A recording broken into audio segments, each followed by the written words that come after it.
2018 সালের শেষের দিকে তার সাথে প্রথম আমার চ্যাটিং হয়, হাই হ্যালো হয়। এক পর্যায়ে তার সাথে আমার অডিও কলে কথা হয়।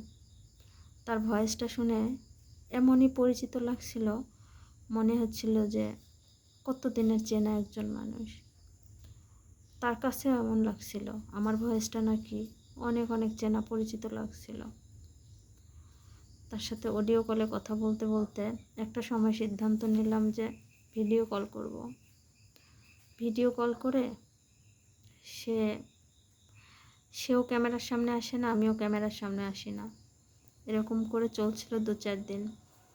তারপরে একটা সময়ে সেও ভিডিও কলে সামনে আসলো, আমিও ভিডিও কলে সামনে আসলাম। তাকে দেখে আমি ক্রাশ খেয়ে গেলাম।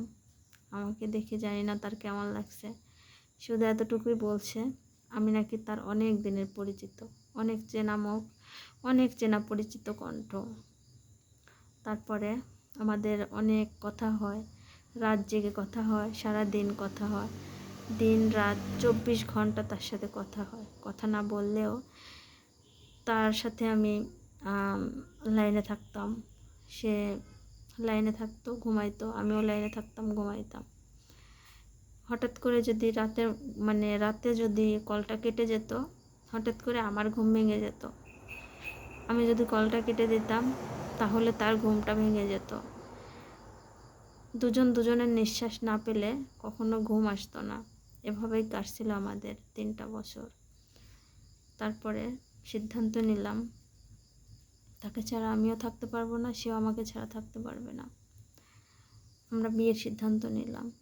সে দেশে আসলো, প্রথম আমাদের দেখা হলো, কথা হলো। মনে হচ্ছিল সে মানুষটা অনেক পরিচিত, অনেক চেনা মুখ। হয়তোবা আল্লাহ তাআলা যদি পরজন্ম বলে কোনো কিছু থাকে, হয়তোবা সেই জন্মে আমরা দুজনার অনেক আপন ছিলাম।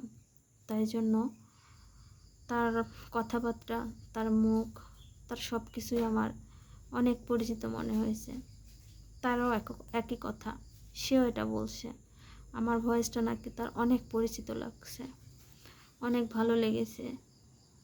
এভাবেই চলছিল আমাদের দিন। তারপরে বিয়ের সিদ্ধান্ত নিলাম পরিবারের বিরুদ্ধে গিয়ে। পরিবার মেনে নিতে চাইল না। আমার বাসা নাটোরে, তার বাসা লক্ষ্মীপুরে, কয়েকটা জেলা পার হয়ে তার বাড়ি, অনেক দূরে। এটা পরিবার মেনে নিছিল না, কিন্তু আমি ভাবছিলাম আমার ভালোবাসার মানুষকে আমি হারাতে চাই না। পরিবারের বিরুদ্ধে গিয়ে তাকে একটা পর্যায়ে বিয়ে করি।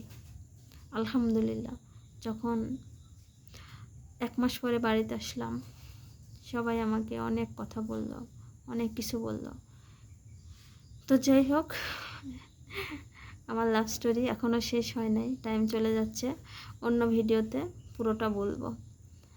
আজকে এখানে শেষ করে দিচ্ছি। আল্লাহ হাফেজ, আসসালামু আলাইকুম।